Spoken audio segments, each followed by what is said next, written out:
حاضرین جمعہ، ہمارا خالق اور معبود صرف اللہ رب العالمین ہے، اور انسانوں کی تخلیق کا، انسانوں کی پیدائش کا، ہمارے وجود کا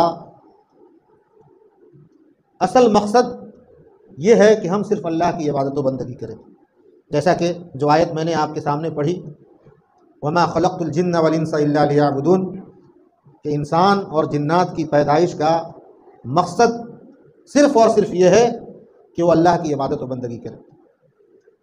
اور عبادت کسے کہتے ہیں؟ عبادت ایک جامع لفظ ہے، العبادت اسم جامع، ہر وہ کام لکل ما یحبہ اللہ ویرضاہ من الاقوال والاعمال، ہر وہ اچھا کام جس سے اللہ تعالیٰ راضی ہو، اللہ خوش ہو، جسے اللہ پسند کرے، چاہے وہ ہمارا کوئی عمل ہو، ہماری کوئی بات ہو، تو وہ عبادت ہے۔ اور انسانوں، تمام انبیاء اور رسول کی بعثت کا مقصد بھی صرف یہی ہے۔ جتنے بھی رسول اور نبی اس دنیا میں آئے، ان کا کام یہی تھا کہ انسانوں کو ایک اللہ کی عبادت اور پرستش کی دعوت دی جائے، اور اللہ کے علاوہ جن چیزوں کی بھی عبادت کی جا رہی ہو اسے منع کریں، روکیں۔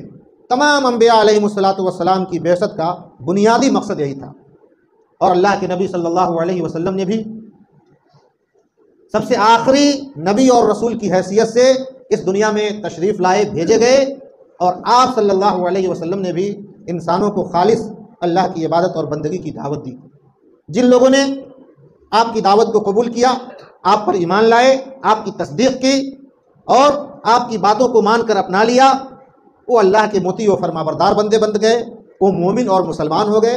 اور جن لوگوں نے آپ کی دعوت سے انکار کیا، ٹھکرا دیا، تو ان کا جو حشر ہوا وہ آپ جانتے ہی ہیں، وہ اسلام دائرہ اسلام سے خارج ہوئے، اسے کافر، مشرک، آپ کچھ بھی کہہ سکتے ہیں۔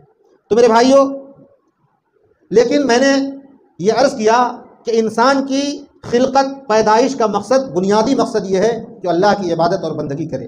اور آپ کو یہ بات جاننی چاہیے کہ اللہ کی عبادت اور بندگی کے لیے کوئی خاص مہینہ، کوئی موسم، کوئی زمانہ، کوئی خاص دن مقرر نہیں ہے، بلکہ اللہ کی عبادت، ہماری زندگی خود ہی ایک عبادت ہے۔ میں نے عرض کیا کہ صرف نماز روزے کا نام عبادت نہیں ہے، بلکہ ہماری پوری زندگی عبادت ہے۔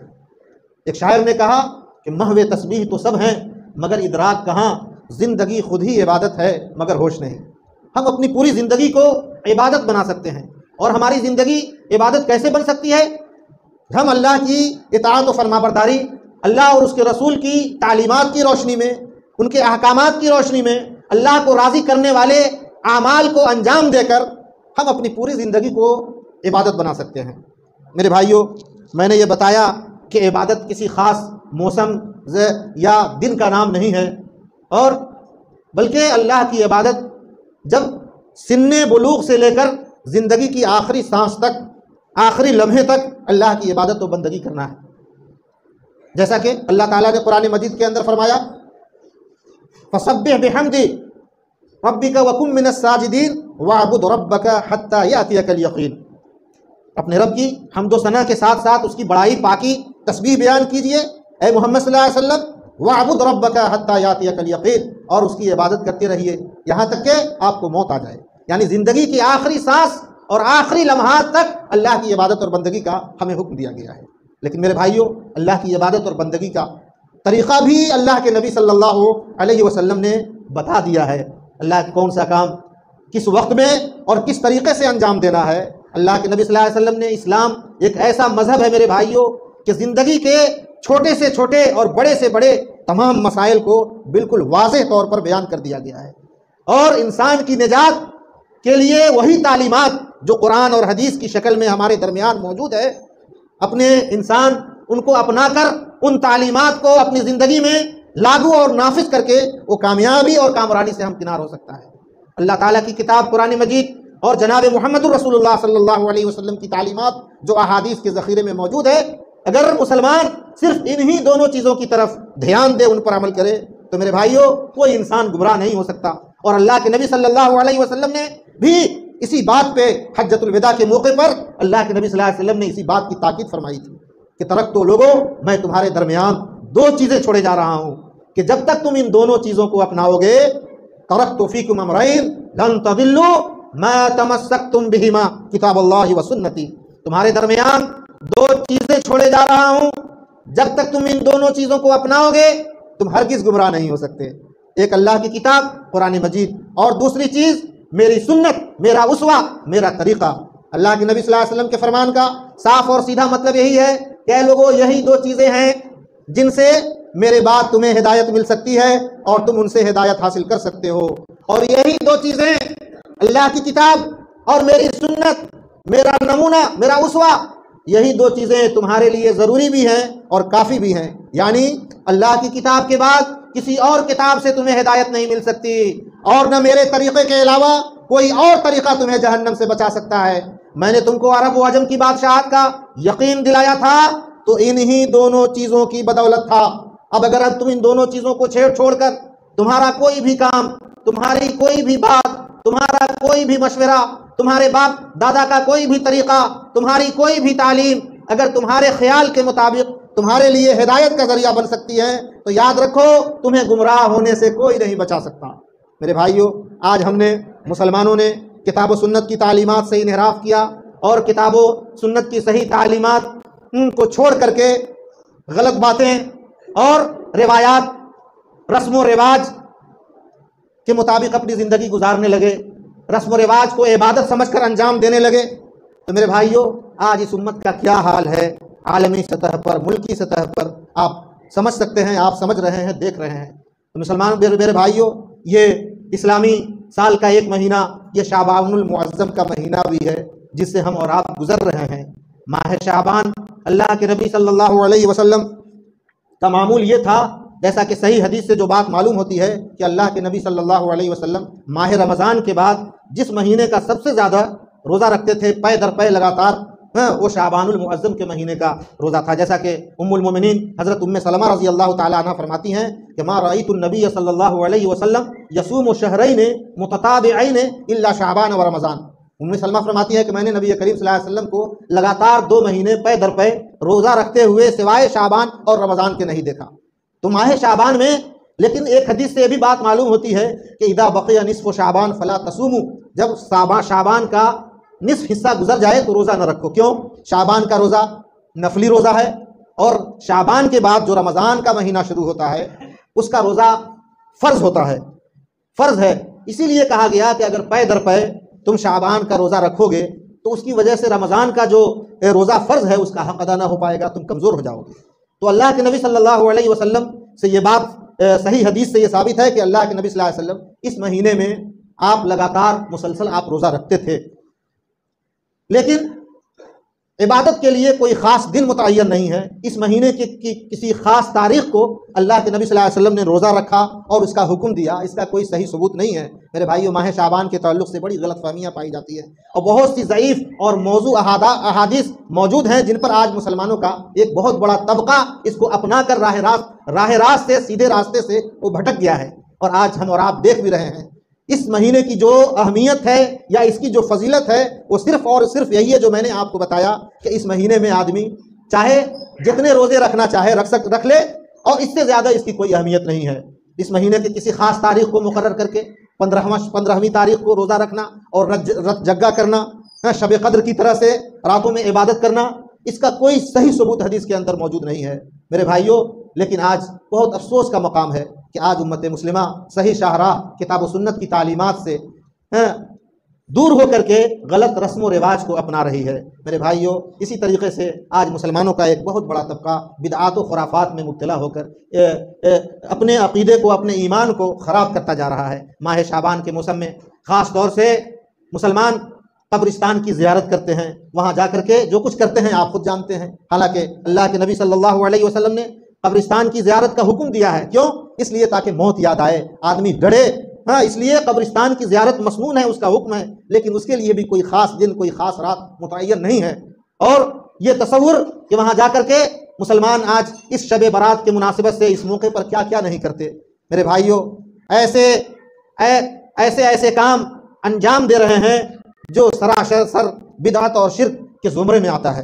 تو میرے بھائیوں، ضرورت اس بات کی ہے کہ ہم اس مہینے میں اگر ہم سے جتنی توفیق ہو ہم چاہیں روزہ رکھ سکتے ہیں، یہی اس ماہ کی اصل حقیقت ہے۔ اور اس کے علاوہ ہم جو کچھ بھی کام کر رہے ہیں اس مہینے کے اندر ثواب کی نیت سے، وہ درست نہیں ہے، اس کو ہم بدعتی کہہ سکتے ہیں۔ جو اسلام میں نہ ہو، قرآن اور حدیث کی تعلیمات کے خلاف جو بات ہوتی ہے اسے ہی بدعت کہا جاتا ہے۔ اور میں نے آپ کے خطبے میں آپ کے سامنے ہر خطیب پڑھتا ہے کل بدعت ضلالہ، کہ ہر بدعت گمراہی ہے، اور ہر گمراہی کیا ہے؟ جہنم میں لے جانے والی بات۔ تو میرے بھائیوں، بدعت تو وہی ہے کہ ہم وہ کام کریں ثواب کی نیت سے، لیکن اس کا کوئی ثبوت قرآن و سنت کے اندر موجود نہ ہو، وہی بدعت ہے۔ آج مسلمانوں کا طبقہ کتاب و سنت سے بہت دور ہوتا جا رہا ہے، اور جو بھی اللہ کی کتاب اور نبی کریم صلی اللہ علیہ وسلم سے کوئی عمل، کوئی بات ثابت نہ ہو تو وہ باطل ہے۔ میں نے یہ آیت پڑھی، یا ایھا الذین آمنوا اطیعوا اللہ واطیعوا الرسول ولا تبطلوا اعمالکم، اللہ اور اس کے رسول کی اطاعت و فرمانبرداری کرو اور اپنے اعمال کو باطل نہ کرو۔ یعنی اللہ اور اس کے رسول کی تعلیمات اور آپ کے فرامین کے خلاف جو بھی ہمارا عمل ہوگا وہ باطل ہوگا، جس کا ثبوت کتاب و سنت میں نہ ہو اور ہم اسے ثواب کی نیت سے کریں، وہ عمل باطل ہے، اس کی کوئی حیثیت نہیں ہے۔ اس لیے میرے بھائیوں، اور اللہ کے نبی صلی اللہ علیہ وسلم نے فرمایا کہ اللہ کی اطاعت و فرمانبرداری، اگر وہ کوئی اللہ کی اطاعت و فرمانبرداری کرتا ہے اس کی بشارت دی گئی ہے۔ قرآن نے کہا من یطع اللہ ورسولہ یدخلہ جنات تجری من تحتها الانہار خالدین فیہا وذلک الفوز العظیم، جو اللہ اور اس کے رسول صلی اللہ علیہ وسلم کی اطاعت و فرمانبرداری کرتا ہے، یعنی قرآن مجید اور احادیث نبویہ میں جو تعلیمات موجود ہے ان پر عمل کرتا ہے، تو اللہ ایسے لوگوں کے تعلق سے کیا فرمایا اس آیت میں؟ سورۃ النساء کی آیت ہے، یدخلہ جنات تجری من تحتها الانہار، اللہ تعالیٰ انہیں ایسی جنتوں میں، ایسے باغات میں داخل کرے گا جن کے نیچے نہریں جاری ہوں گی، خالدین فیہا، اور وہ ان میں ہمیشہ رہے گا، وذلک الفوز العظیم، اور یہی سب سے بڑی کامیابی ہے۔ جس کو جنت میں ٹھکانہ مل جائے، جنت میں داخلہ نصیب ہو جائے، اس سے بڑھ کے اور کامیابی کیا ہو سکتی ہے؟ لیکن اس کے برخلاف جو شخص اللہ اور اس کے رسول صلی اللہ علیہ وسلم کی نافرمانی کرتا ہے، ان کی تعلیمات کی خلاف ورزی کرتا ہے، تو ایسے لوگوں کے تعلق سے اسی آیت کے اندر اللہ نے بتایا وَمَن يَعْصِ اللَّهَ وَرَسُولَهُ وَيَتَعَدَّ حُدُودَهُ، جو اللہ اور اس کے رسول صلی اللہ علیہ وسلم کی نافرمانی کرتا ہے، ان کے احکام اور فرامین کی خلاف ورزی کرتا ہے، وَيَتَعَدَّ حُدُودَهُ، اور اس کے حدود کو توڑتا ہے، تو اللہ فرماتا ہے اور یہ اس کے لیے رسوا کن عذاب ہوگا۔ ان دونوں آیات کی روشنی میں ہم اور آپ اپنا محاسبہ کر سکتے ہیں، ہم اپنا جائزہ لے سکتے ہیں، اپنے گریبان میں جھانک کر ہم دے سکتے ہیں کہ ہم کس راستے پہ چل رہے ہیں۔ کیا اسی راستے پہ چل رہے ہیں جو ہمیں جنت میں لے جانے والا ہے، اللہ اور اس کے رسول کا بتایا ہوا راستہ ہے، یا نعوذ باللہ ہم اس راہ پہ تو نہیں چل رہے ہیں جو جہنم میں لے جانے والا ہے؟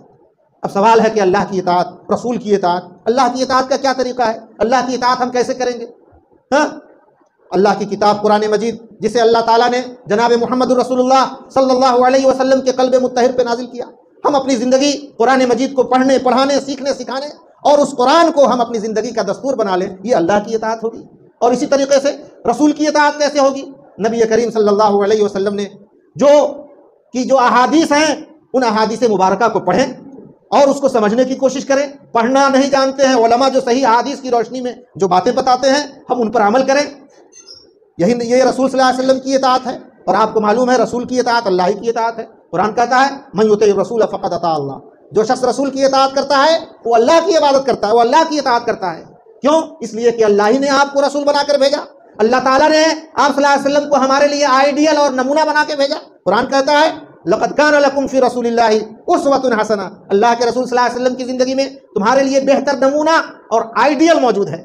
تو اللہ تعالیٰ نے ہمارے لیے اللہ کے آخری نبی حضرت محمد رسول اللہ صلی اللہ علیہ وسلم کو صرف اور صرف آپ کو آئیڈیل اور نمونے کی حیثیت سے بھیجا ہے۔